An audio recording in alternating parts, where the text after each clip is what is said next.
नमस्कार, स्वागत है आप सभी का। आप देख रहे हैं प्रश्नकाल। मैं हूं प्रीति सिंह और मेरे साथ है हमारे संसदीय मामलों के संपादक अरविंद कुमार सिंह।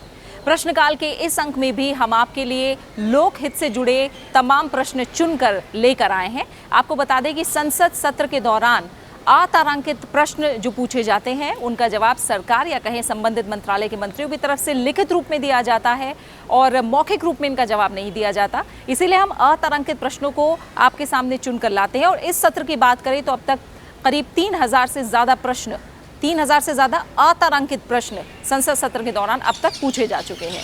तो कुछ ऐसे ही अतारांकित प्रश्न आज के अंक में भी हम आपके लिए चुनकर लेकर आए हैं। और अरविंद जी, प्रश्नों की शुरुआत करते हैं और पहला प्रश्न है विदेशों में प्रवासी भारतीयों की संख्या को लेकर और ये प्रश्न मनीष गुप्ता जी ने पूछा है। इसका क्या जवाब दिया है सरकार ने? बिल्कुल प्रीति, ये बड़ा दिलचस्प और जानकारी बढ़ाने वाला प्रश्न है ये। और इसमें जो है ये और विस्तारित प्रश्न है, केवल संख्या नहीं है इसमें। इसमें ये भी पूछा है कि उन देशों में जहाँ हमारे प्रवासी भारतीय हैं, वो बड़ी संख्या है, वहाँ बसने का एक महत्वपूर्ण कारक अगर ये है तो उसका भी विवरण दीजिए। और क्या विकसित देशों में प्रवासी भारतीयों के साथ मिलकर काम करने के लिए सरकार ने कोई योजना बनाई हुई है? तो ये काफ़ी विस्तारित जवाब है जिसमें सरकार ने पूरा हर देश का जिक्र किया है और आंकड़ा दिया है कि कहाँ कितने प्रवासी भारतीय रह रहे हैं। और उसमें भी आंकड़ा जो दिया है उसमें प्रीति, उसमें जो NRI हैं यानी अपनी अनिवासी भारतीय, इसके अलावा भारतीय मूल के व्यक्ति जो रह रहे हैं इनको PIO कहते हैं, और तीसरा प्रवासी भारतीय। तो सरकार ने आंकड़ों में ये कहा है कि जो विदेश में रहने वाले जो लोग हैं भारत के, उनकी संख्या 31 मिलियन है ना। और ये जो जानकारी ली गई वो विदेश के जो मिशन है भारत के और बाकी केंद्रों से जो जानकारी मिली है उसके आधार पर ये आकलित की गई है। और ये जानकारी दिसंबर 2018 में संकलित की गई थी, जो अलग अलग उसमें है। सरकार का ये कहना है कि ये जो बल है जो विदेशों में भारतीयों का, ये हमारी एक ताकत है और उस ताकत के बलबूते पर ही उन देशों के साथ संबंध हमारे और आगे की जो एक तरह से रणनीति है वो बनाने में मदद मिलती है। तो जो जवाब में इसमें कुछ बातें और आई हैं कि ये जो है इनके साथ भारत के संबंधों को कारोबार, निवेश, व्यापारिक आदान प्रदान, पर्यटन संवर्धन, technology transfer, R&D, higher education और तमाम मामले ऐसे हैं जिनमें इन देशों के साथ संबंध सुदृढ़ होते हैं। और हमारे जो डायस्पोरा के कई सदस्य हैं वो कई जो वैश्विक कॉरपोरेशन है उसके अध्यक्ष हैं और सर्वोच्च पदों पर हैं तमाम जगहों पर, उद्योगों में और राजनीति में भी वो काफ़ी महत्वपूर्ण जगहों पर हैं। तो इन सबको अलग अलग फोरम पर भारत सरकार की ये कोशिश है कि इनके साथ और नज़दीकी संबंध बने। उसके तहत कुछ कार्यक्रम चलाए जा रहे हैं जिसमें एक बड़ी दिलचस्प है, जो 2014 के बाद कई कार्यक्रम चले हैं, उनमें एक कार्यक्रम है जिसमें युवाओं को लुभाने के लिए भारत को जानिए कार्यक्रम, उसमें भी स्कॉलरशिप वगैरह दी जा रही है। और जो पहले उम्र थी 26 साल थी उसको 30 साल कर दिया गया है और राज्यों को भी इसमें सहयोगी बनाया गया है। साथ ही साथ कुछ और योजना जो है 45 से 60 साल के लोगों के लिए बनाई गई है कि जिसमें प्रवासी तीर्थ दर्शन योजना, इनमें अलग अलग धर्म के जो धर्म स्थल हैं उनको दिखाने के साथ हर साल जो है 2 सत्र आयोजित होते हैं। इसके अलावा जो PIO सांसद सम्मेलन भी पिछले बार 9 जनवरी 2018 को आयोजित किया गया, इसमें 24 देशों के 137 जो है PIO सांसद और महापौरों ने भाग लिया। और साथ ही साथ प्रवासी भारतीय दिवस तो साल में 2 बार, मतलब 2 साल पर एक बार मनाया ही जाता है। और ये जो 15वां सम्मेलन इसी साल हुआ जनवरी में, वो बनारसी में हुआ और वो लोग जो आए थे वहाँ, उन लोगों ने कुंभ मेले में भाग लिया। उसके बाद जो है काशी का आतिथ्य भी देखा और 26 जनवरी का कार्यक्रम भी, गणतंत्र दिवस परेड के लिए भी उनको बुलाया गया।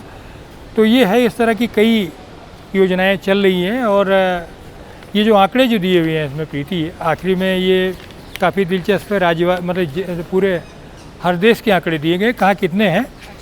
तो मैं ये 208 देशों में जहाँ भारतीय लोग रह रहे हैं, आप आश्चर्य करेंगे कि लगभग हर जगह कहीं 10 हैं, कहीं 20 हैं, ये भी दिया हुआ है। कुछ इनमें अलग अलग यहाँ कुछ जगह उपलब्ध नहीं जानकारियाँ, लेकिन कुल 1 करोड़ 31 लाख जो है ये प्रवासी NRI हैं।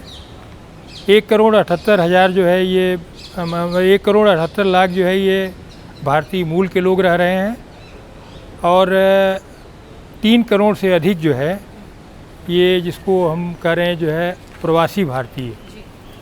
तो ये श्रेणी काफ़ी दिलचस्प है। अगर आप देखेंगे इसका मतलब है कि दुनिया के जिन देशों में हमारे लोग हैं वो हमसे किसी न किसी के जुड़े हैं और हमारे ब्रांड एम्बेसडर की तरह काम करते हैं, वो निश्चित तौर पर ये हमारी ताकत है। अब पासपोर्ट पर आ रहे हैं। ई पासपोर्ट को लेकर बहुत चर्चाएं हैं प्रीति, तो KR अर्जुनन के एक पासपोर्ट को लेकर जो सवाल है, ई पासपोर्ट को लेकर क्या जवाब है, क्या जानकारी दी है इसमें? अरविंद जी, पासपोर्ट को लेकर हमने एक बात अब काफ़ी जो आम लोगों के मुंह से सुनते हैं कि एक बड़ा आसान हो गया और बहुत जल्दी अब पासपोर्ट बन जाते हैं, तो अब सरकार ई पासपोर्ट की तरफ कदम बढ़ा रही है और इसी को लेकर सवाल पूछा KR अर्जुनन ने। उन्होंने पूछा है कि क्या ये सच है कि प्रतिवर्ष पासपोर्ट सेवा परियोजना के माध्यम से 1 करोड़ पासपोर्ट जारी किए गए हैं। साथ ही उन्होंने पूछा है कि क्या प्राथमिकता के आधार पर ई पासपोर्ट जारी करने पर सरकार विचार कर रही है और इसका ब्यौरा क्या है।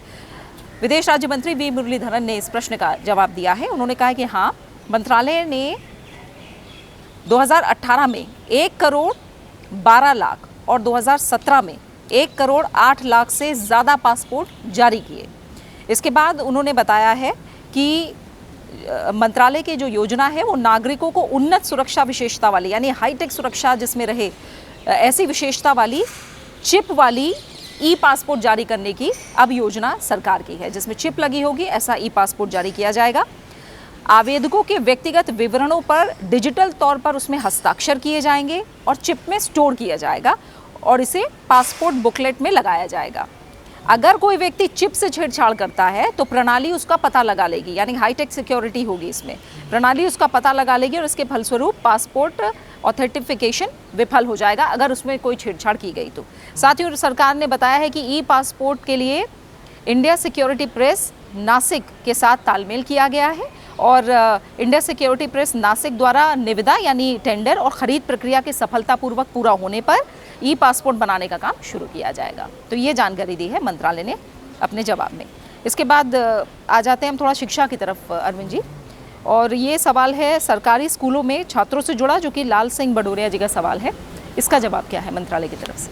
हाँ, ये सवाल भी महत्वपूर्ण है और इसका जवाब भी बड़ा महत्वपूर्ण है प्रीति, इस संदर्भ में कि ये जवाब ये बताता है कि जो गैर सरकारी स्कूल हैं वो शिक्षा के करीब करीब हर क्षेत्र में काफ़ी महत्वपूर्ण भूमिका में वो पहुँच गए हैं।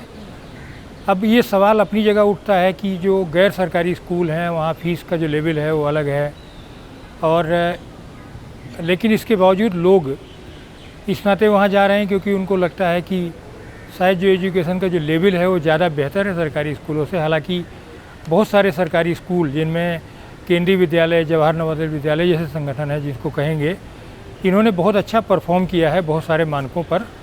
तो अभी जो जवाब दिया है वो जवाब दिया है एकीकृत जिला सूचना प्रणाली जो है, शिक्षा सूचना प्रणाली जो है, इसको UDAIJ बोलते हैं। उस 2017-18 का जो एक अंतिम सर्वे है उसमें ये पाया गया है कि सरकारी स्कूलों में प्राइमरी लेवल पर जो मतलब एक तरह से नामांकन है बच्चों का, वो प्राइमरी लेवल पर कुल 56.66% के करीब है।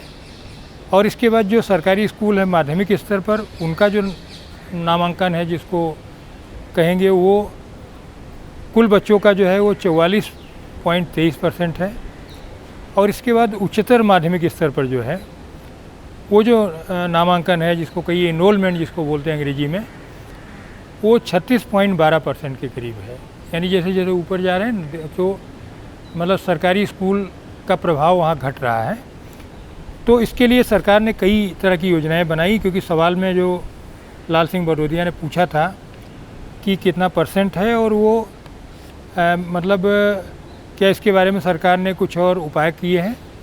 तो वहाँ ये कहा कि जो एकीकृत स्कूल शिक्षा योजना सरकार ने शुरू की है 2018-19 में, उसमें केंद्र प्रायोजित 3 पुरानी जो योजनाएं थीं उनको सब शामिल किया गया है। और इसमें जो है स्कूल न जाने वाले बच्चों की संख्या में कमी लाने के लिए कुछ कदम उठाए गए हैं, राज्य सरकारों को मदद किया जा रहा है। साथ ही साथ माध्यमिक स्तर पर नए स्कूल खोलना, कस्तूरबा गांधी बालिका विद्यालय की स्थापना, आवासीय स्कूल खोलना, वर्दी जो निःशुल्क पाठ्यक्रम मतलब पाठ्यपुस्तकों को देना, तो ये सारे कुछ उपाय किए जा रहे हैं। तो उम्मीद ये की जा रही है कि ये सारे प्रयास ऐसे हैं। फिर ये भी है कि स्कूलों में ट्रांसपोर्ट की सुविधा नहीं होती सरकारी स्कूलों में, तो ट्रांसपोर्ट भी है और एस्कॉर्ट की भी, ताकि बच्चे सुरक्षित रहें। तो ये सारे पहलुओं पर सरकार की कोशिश हो रही कि जो सरकारी स्कूल हैं, यानी आम आदमी के जो बच्चे हैं जिनको सरकारी स्कूलों में जगह मिले और वो खुद वहाँ करे, इसके लिए जो बेसिक इंफ्रास्ट्रक्चर है उसको सुधारने के लिए सरकार का प्रयास चल रहा है प्रीति।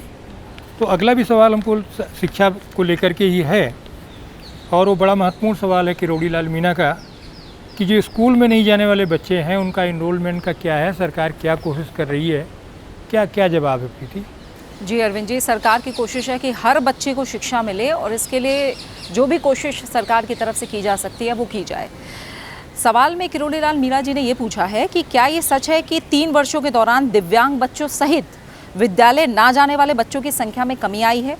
इसके आगे उन्होंने पूछा है कि दिव्यांग बच्चों सहित गरीब और अल्पसंख्यक समुदाय के बच्चों के नामांकन के लिए विशेष अभियान चलाने का सरकार क्या विचार रखती है और उसका ब्यौरा क्या है।